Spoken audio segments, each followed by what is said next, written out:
Andhra Pradesh assembly का इजलास कल 10 बजे से शुरू होगा। गैर मामूली हालात में असेंबली का सेशन तलब किया गया है। अराकीन असेंबली और अराकीन कानून साज काउंसिल को मुकम्मल स्क्रीनिंग के बाद ही अपनी नशिस्तों पर जाने की इजाज़त होगी। कॉन्फ्रेंसिंग के जरिए खिताब करेंगे गवर्नर और वीडियो कॉन्फ्रेंसिंग के जरिए गवर्नर खिताब करेंगे, तो वहीं मुतनाज़ा शहरियत तरमीमी कानून और NRC के खिलाफ मुत्तफ़क़ा करारदाद असेंबली में मंजूर कराने की मांग बरकरार है। CPI के रियासती सेक्रेटरी के रामकृष्णा ने इस ज़िम्न में वज़ीर आला जगन मोहन रेड्डी को एक ख़त लिखा है। उधर मुस्लिम पर्सनल लॉ बोर्ड के रुकन अल्ताफ़ रज़ा ने असेंबली सेशन में अक़लियतों के मसाइल उठाने की मांग की है। उन्होंने कहा कि जगन मोहन रेड्डी CAA, NRC और NPR पर अपना वादा पूरा करते हुए असेंबली में करारदाद मंजूर कराएं। अल्ताफ़ रज़ा ने वक्फ के तहफ़्फ़ुज़ कर्ज़ों की इजराई की भी मांग की। किसी भी हाल में NRC, CAA, NPR के खिलाफ आप बिल पास कीजिए। और दूसरी मांग ये है कि औकाफ के बारे में जो आपने कहा था कि वक्फ बोर्ड की ज़मीन की पूरी तहफ़्फ़ुज़ करेंगे, हिफाजत करेंगे, वक्फ बोर्ड की ज़मीन की हिफाजत के लिए आप फ़ौरन कानून पास करें। ट्राम कोलकाता की तारीखी सवारी है। शहर के मुख्तलिफ रास्तों पर चलने वाली ट्राम सयाहों को भी खूब पसंद आती है। गर्चे ये सवारी तेज़ रफ्तार नहीं है, लेकिन इसे काफ़ी पसंद किया जाता है। कोरोना वबा के मद्देनज़र लॉकडाउन के दौरान ट्राम की सवारी बंद की गई थी। साथ ही अम्फान तूफान की तबाही से ट्राम सर्विस भी मुतासर हुई थी। ट्राम लाइनों को नुकसान पहुंचा था, लेकिन अनलॉक के साथ एक बार फिर ट्राम की सवारी को कोलकाता में शुरू किया गया है। लॉकडाउन के बाद एक बार फिर कोलकाता में चलाई जा रही है ट्राम। ट्राम कोलकाता की सबसे आरामदाह और पसंद की जाने वाली सवारी है और लोगों को जिस तरह से सवारियों को लेकर परेशानी हो रही है, यही वजह है कि ट्राम को दोबारा चलाने का फैसला किया गया है। लेकिन तमाम तर एहतियाती इक़दाम के साथ, यानी ट्राम में जो लोग भी सवार होंगे वो तमाम तर मास्क लगाकर और तमाम तर एहतियाती इक़दाम के साथ उन्हें वो सवार होंगे। साथ ही साथ जो कंडक्टर और ड्राइवर हैं उन्होंने भी जो है एहतियाती उनके PPE किट के साथ जो है वो लोग ट्राम सर्विस दे रहे हैं। हम लोगों से बात करते हैं। सर्विस तो ठीक ही दे रहे हैं, सर्विस ठीक ही है।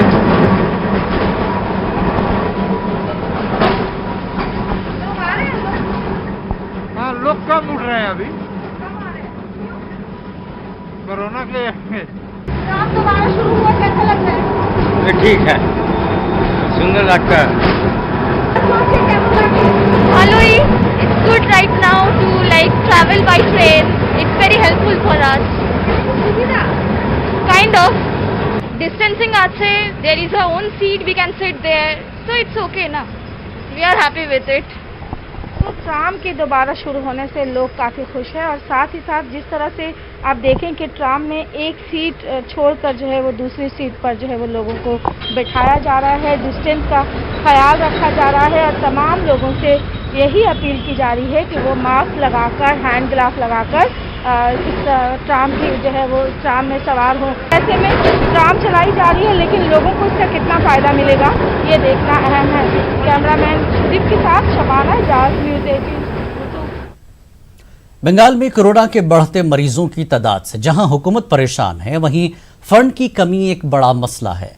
आज रियासती वजीर गयास उद्दीन मुल्ला ने ये बातें कही। उन्होंने कोरोना बहरान के दौरान मरकजी हुकूमत के रवैये को अफसोसनाक बताते हुए कहा कि इस लाइलाज वबा के वक्त में माशी मदद की बजाय मरकजी हुकूमत सियासत कर रही है।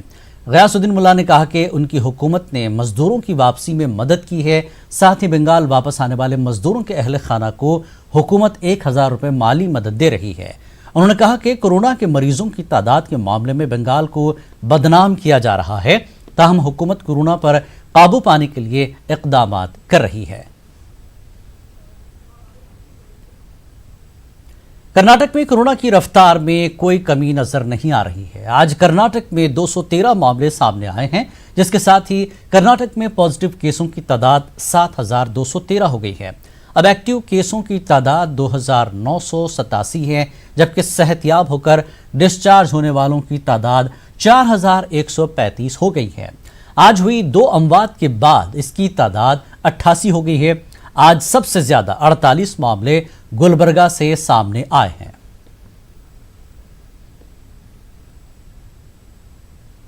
तकरीबन 3 महीने इंतजार के बाद Rajasthan board of secondary education के 12वीं और 10वीं के मुलतवी इम्तिहानात 18 जून से शुरू हो रहे हैं।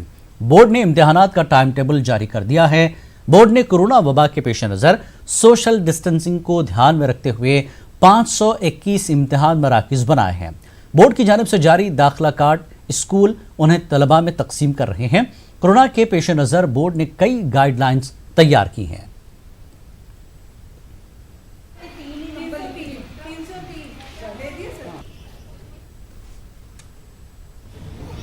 हम यहाँ पे हमारी परीक्षा रद्द की गई थी, उसके तहत अब वो डेट 23 जून और 25 जून को हमारे पेपर हैं, तो न्यू प्रवेश पत्र लेने के लिए आए हैं। कौन सी क्लास की परीक्षा थी?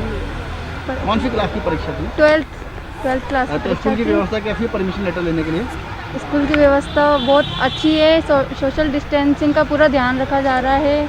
सभी छात्राएँ मास्क, सैनिटाइज़र वगैरह सब लेके यहाँ पे आई हैं। आज केवल 12वीं के बच्चों को बुलाया है और हमने उनको मैसेज किया था कि जिनके सारे पूरे हो चुके हैं उनको आने की आवश्यकता नहीं है, और सुबह 10 बजे से डिस्ट्रीब्यूट कर रहे हैं। तो काफ़ी सारे बच्चे एक साथ आ गए हैं, लेकिन उनकी पूरी सोशल डिस्टेंसिंग मेंटेन करते हुए अलग अलग सब्जेक्ट वाइज उनके प्रवेश पत्रों के लिए हमने ऑफिस वालों की टीम बना दी है और दूर से ही बिना साइन करे हुए पूर्णतः सोशल डिस्टेंसिंग का पालन करते हुए उनको डिस्ट्रीब्यूट करते हैं। तो अभी हमने 12 की और उसके अकॉर्डिंग व्यवस्था करी है। एक कमरे में 12 से ज़्यादा नहीं रहेंगे, और सैनिटाइज़र बच्चों को देंगे, टीचर्स को देंगे, बीच बीच में भी देंगे उनको, और सैनिटाइज करेंगे। बाबरी मस्जिद राम मंदिर का मामला अभी ठंडा भी नहीं हुआ था कि एक नए तनाज़े ने फिर से जन्म ले लिया है। हिंदू तंजीम विश्वभद्र पुजारी पुरोहित महासंघ ने 1991 वर्शिप एक्ट को चैलेंज किया है, जिसके मुताबिक अगर किसी मस्जिद पर किसी मंदिर होने का दावा किया जा रहा है तो उसे कानूनी तौर पर हासिल किया जा सके। हालांकि 1991 वर्शिप एक्ट के मुताबिक जो मंदिर वो मंदिर और जो मस्जिद है उसे मस्जिद ही रहने दिया जाएगा। इस पर किसी का दावा नहीं होगा। पेश है खुसूसी रिपोर्ट। पूरा मुल्क कोरोना वायरस की वबा से परेशान है। अवाम सेहत आम्मा के मसाइल से दोचार है। सुप्रीम कोर्ट में लोगों के दाखिले पर पाबंदी है। ऐसे में मंदिर मस्जिद का नया तनाज़ा सामने आया है। हिंदू तंजीम विश्वभद्र पुजारी पुरोहित महासंघ की जानिब से 1991 के वर्शिप एक्ट को सुप्रीम कोर्ट में चैलेंज किया गया है, जिस पर मुस्लिम परसला बोर्ड की जानिब से एतराज जाहिर किया गया है। परसला बोर्ड की बाबरी मस्जिद कमेटी के कन्वीनर कासिम रसूल इलियासी का कहना है कि हिंदू तंजीमें मुल्क का माहौल खराब करना चाहती हैं। ये कानून दरअसल इस बात को दर्शाता है कि आज़ादी के बाद हमारे मुल्क ने एक संविधान के बुनियाद पर, एक दस्तूर के बुनियाद पर अपना रास्ता मुतय्यन किया था। चूँकि बाबरी मस्जिद का केस उससे पहले से चला आ रहा था, इसलिए उसको बाकी रखा गया और ये फैसला किया गया कि माजी में, पास्ट में अगर कोई ऐसा वाक़या हुआ है तब भी अब उस वाक़े की कोई रिलेवेंस बाकी नहीं है और जिस इबादतगाह की जो पोजीशन थी वो अला ही बाकी रहेगी। हमारे यहाँ कुछ अनासिर, हिंदुत्व अनासिर इस तरह के मुद्दे उठाकर, इस तरह के इशूज़ को उठाकर पूरे मुल्क के फ़िरक़ावाराना माहौल को, कमनल माहौल को ख़राब करना चाहते हैं।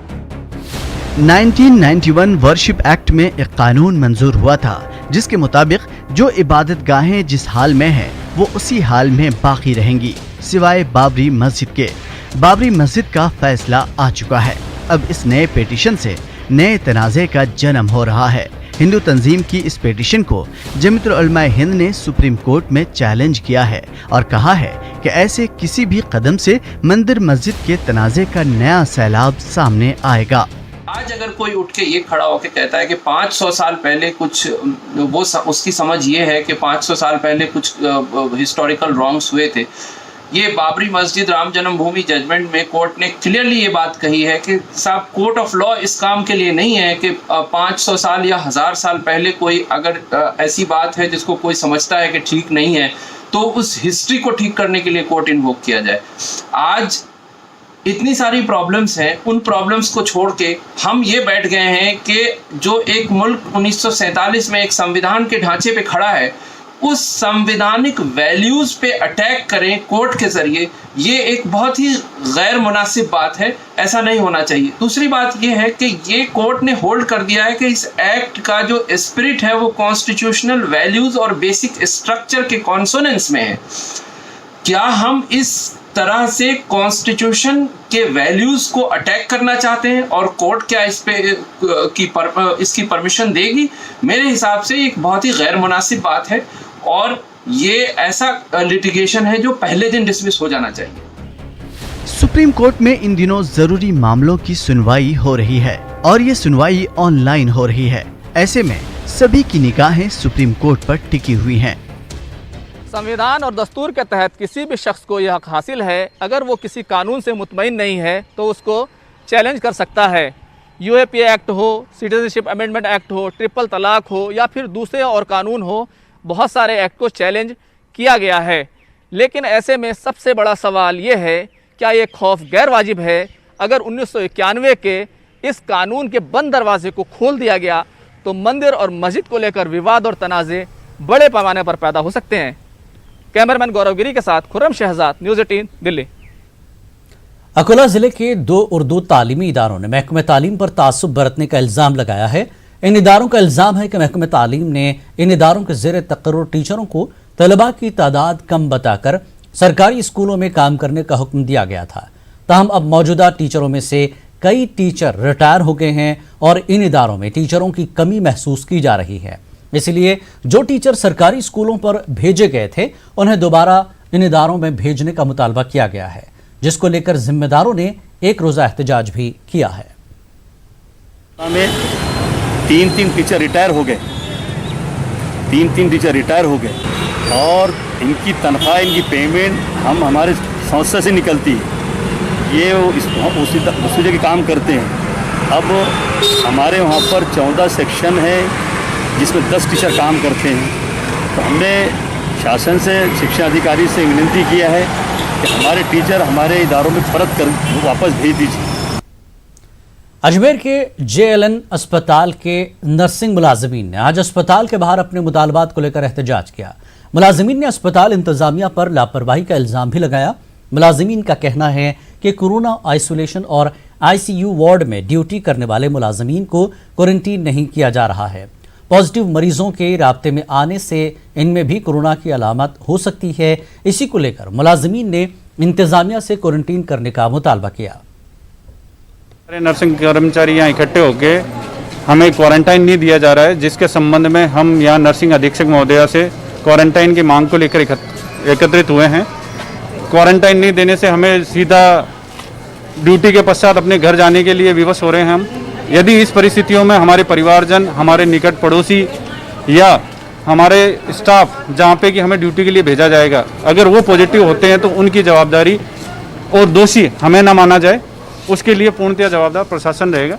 प्रशासन के दिशा निर्देशों के अनुसार ही हम ड्यूटी कर रहे हैं और आगे भी करते रहेंगे। कोरोना वायरस के खतरे से बचने के लिए सोशल डिस्टेंसिंग के साथ मास्क और सैनिटाइजर जैसी चीज़ों का इस्तेमाल लाजमी हो गया है।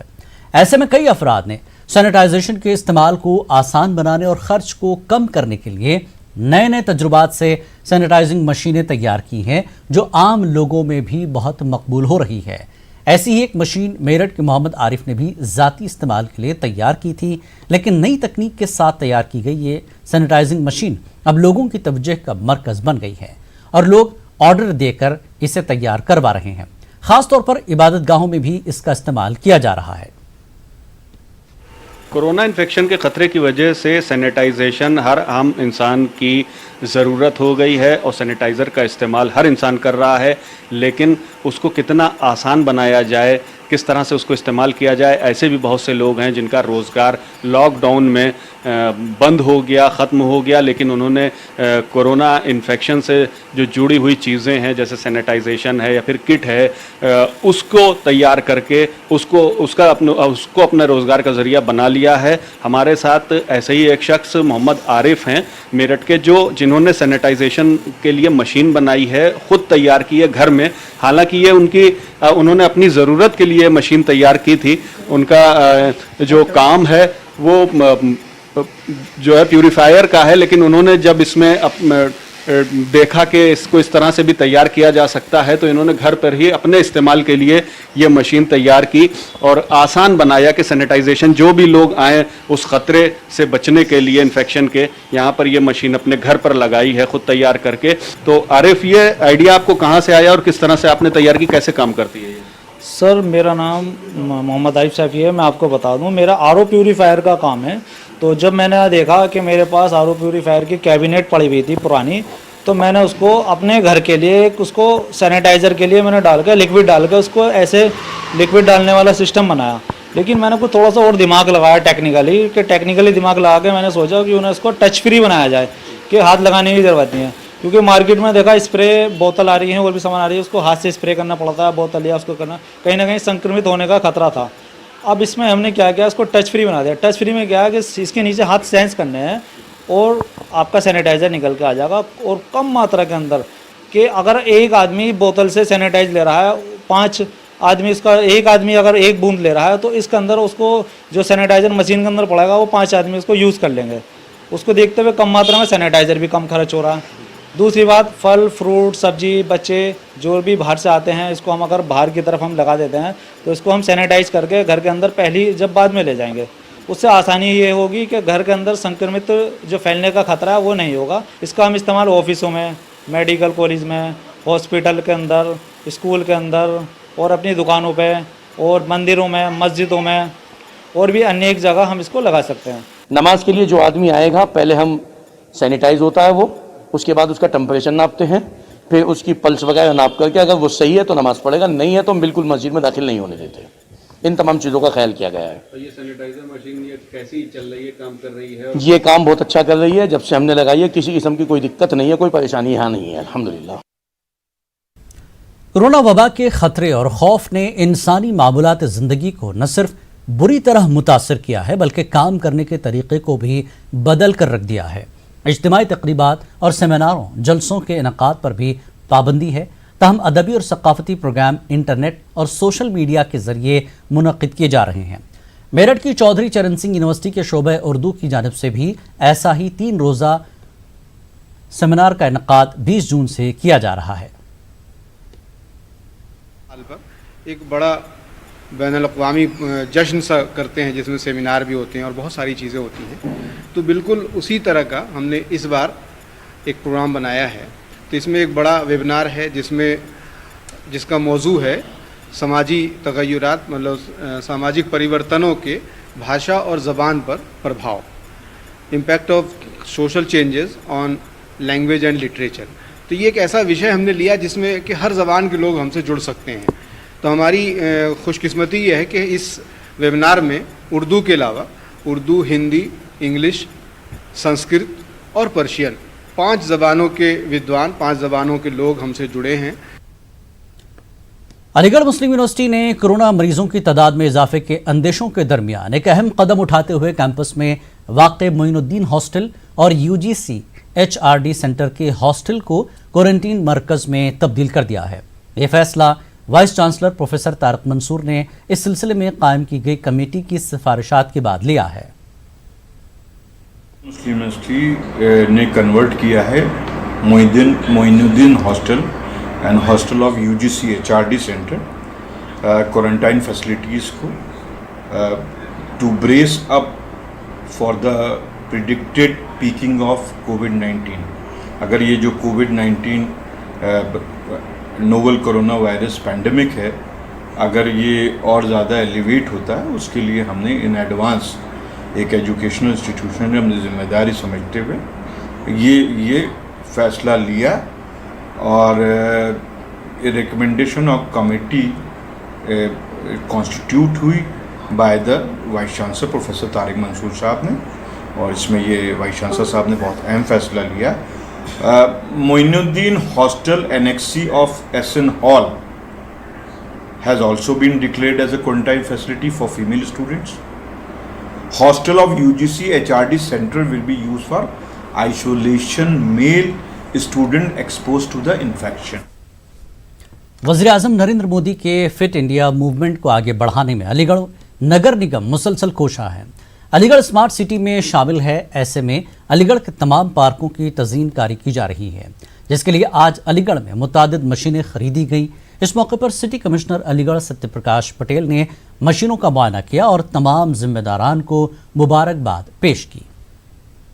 के पार्कों को मेंटेन करने के लिए हमने 2 राइड ऑन मशीनें लिया है और बाकी 10 ग्रास कटर मशीनें हैं। 15 स्मॉल साइज़ की हैं, 10 मीडियम साइज़ की हैं, 2 बिग साइज़ की हैं। और इससे नगर निगम के जो 31 पार्क हैं उनमें घास की कटाई, उनका मेंटेनेंस और पब्लिक के लिए एक बेहतर अपीयरेंस देने की कोशिश। कोरोना से बचने के लिए पूरे मुल्क को लॉकडाउन किया गया था, लेकिन अब लॉकडाउन खत्म हो चुका है। बावजूद इसके कई ऐसी मुस्लिम तंजीमें और समाजी कारकुनान हैं जो अभी तक खिदमत खल्क में लगे हैं। इन्हीं में से एक है अमरावती के हाजी इरफान खान। लॉकडाउन के शुरुआती दिनों से ही हाजी इरफान खान बिला मजहब व मिल्लत की तफरीक के गरीब और ज़रूरतमंद ख़ानदानों में राशन किट तकसीम करने का काम कर रहे हैं, जो अभी भी जारी है। 70% तबका ये है कि जिनको अभी तक 20-25% तबके को रोजगार हल्का फुल्का मिला है, लेकिन उसमें तो 30 से 40% तबका ये है कि आज भी घरों में बैठा है कि शहर के अंदर वो जा नहीं सकता, बाहर उसको काम करने के लिए उसको कहीं बुला नहीं रहे। वो वजह से उसकी हमको लगा कि उसकी ज़रूरत है और उसकी ज़रूरत को हम आज भी पूरा कर रहे हैं और धीरे धीरे करते रहेंगे इंशाल्लाह पूरा इसको। तकरीबन अभी तक के तो 25,000 मकानों तक की हमारी किट चली गई।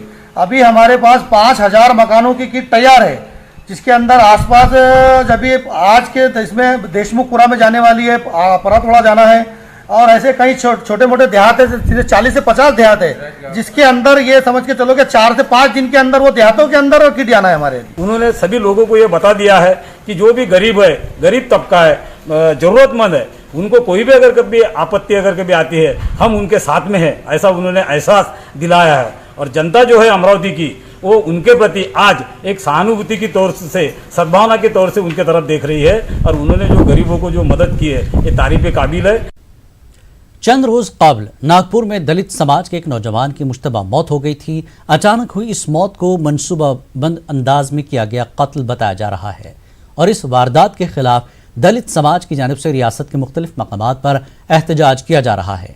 इसी सिलसिले में आज नांदेड़ में भीम टाइगर सेना की जानिब से दफ्तर जिला कलेक्टर के सामने एहतजाजी धरना दिया गया। मुजाहिरीन ने कहा कि नागपुर में अरविंद बंसोड़े की मौत ये फितरी मौत नहीं है, बल्कि एक साजिशी अंदाज में कत्ल किया गया है और पुलिस मुलजमीन को बचाने की कोशिश कर रही है और इस मामले को दबाने की कोशिश की जा रही है। कर्नाटक के कानून साज इदारों में अक़लियती तनासुब में मुसलसल कमी देखी जा रही है। इस वक्त असेंबली में सिर्फ 7 मुस्लिम MLA हैं, जबकि गुज़श्ता असेंबली में ये तादाद 12 थी। इसी तरह कानून साज काउंसिल में भी अक़लियती नुमाइंदगी काफ़ी कम 5 अरकान है। ऐसे में अब जबकि काउंसिल के इंतखाबात हो रहे हैं, सियासी जमातों से मुस्लिम नुमाइंदगी बढ़ाने की अपील की जा रही है। आज़म जनाब नरेंद्र मोदी साहब हमेशा ये बोलते हैं कि सबका साथ, सबका विकास और सबका विश्वास।